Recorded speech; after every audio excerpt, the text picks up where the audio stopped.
On the way back from Lewis's funeral, my mom told me to start packing. She waited until the day before we left to tell Edie. I'm not sure if she wanted to make it easier or harder.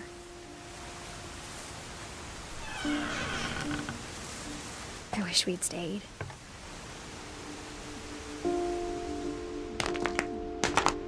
But I understand why we left.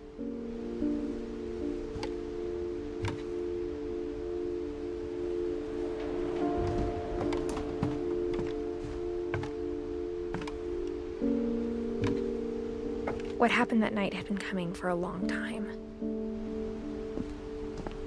Maybe it should have come sooner.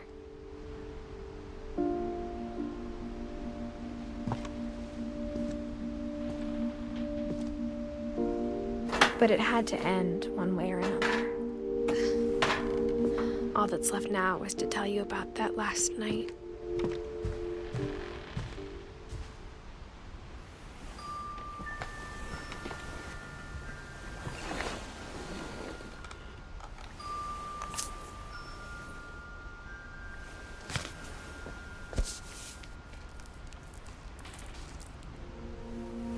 That whole last day, Edie just watched us pack and didn't say a word. Until supper, when she raised her glass and said, "To our final night together, and all our final nights apart." Grandma, you know what I said about alcohol.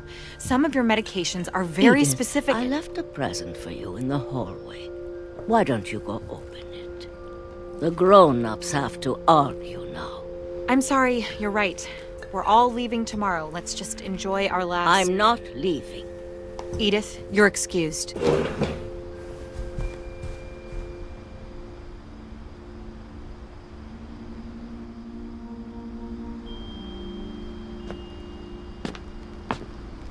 The power had been shut off that morning, but Edie always had plenty of candles. When my mom sealed the library, I don't think she knew about the other entrance. Or that Edie had a key to it.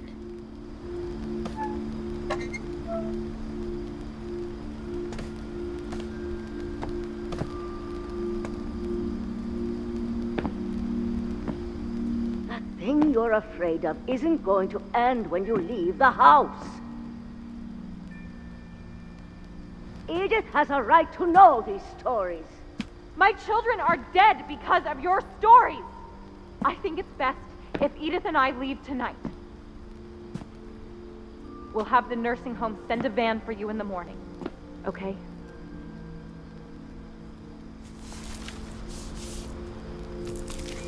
Dear Edith, there's so many stories I wish I could tell you, but there's only time for one. This is about what happened on the night you were born. That night, the tide went way, way out.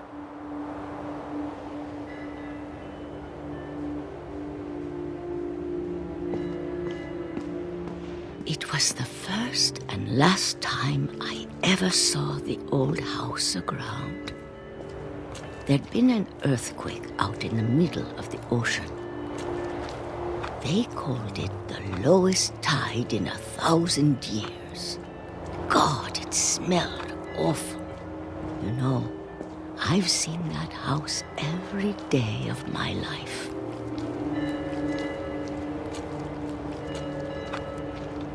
But I never thought I'd go back to it. When the fog rolled in, I lost my way.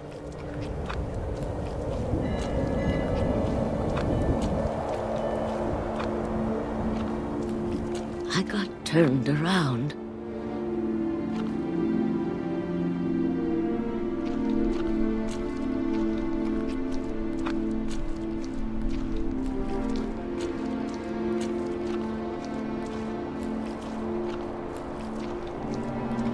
For a while, I wandered.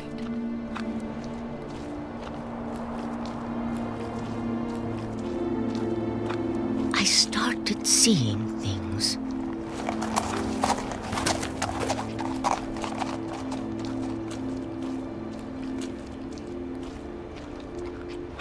Things I'd forgotten had ever existed.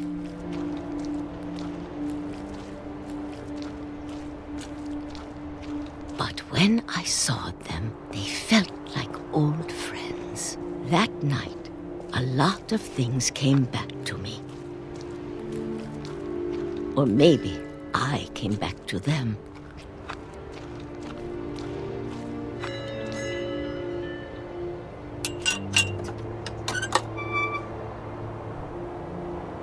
Things I can't explain, but that I need you to try and... Edith, what are you doing in here?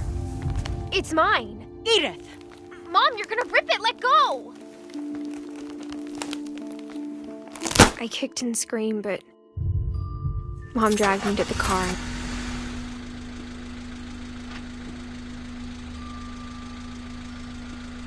I never saw Great-Grandma Edie again. The next morning, the van came to pick her up, but she was already gone. After that, we moved around a lot.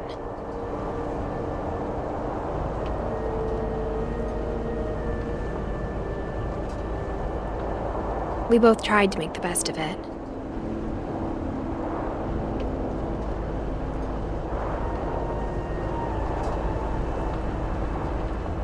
A few years went by.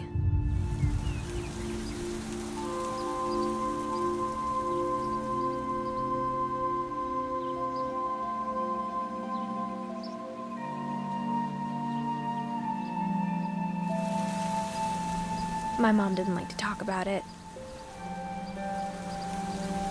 But she started getting sick a lot. The rest happened pretty quickly.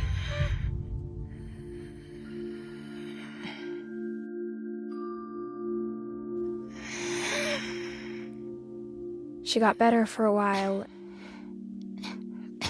and then she didn't.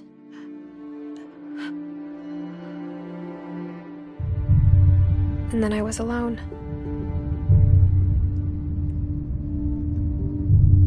The last Finch left alive.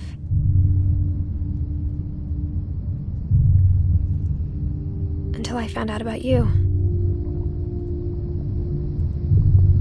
I'm still not sure what to tell you about all this. If we lived forever, maybe we'd have time to understand things. But as it is, I think the best we can do is try to open our eyes. And appreciate how strange and brief all of this is.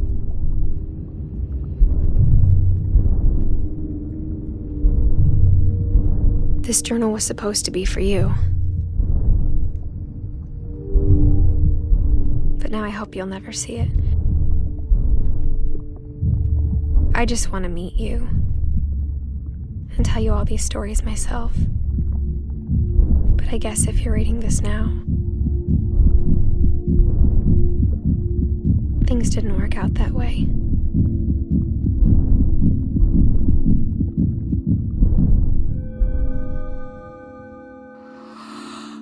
This is where your story begins.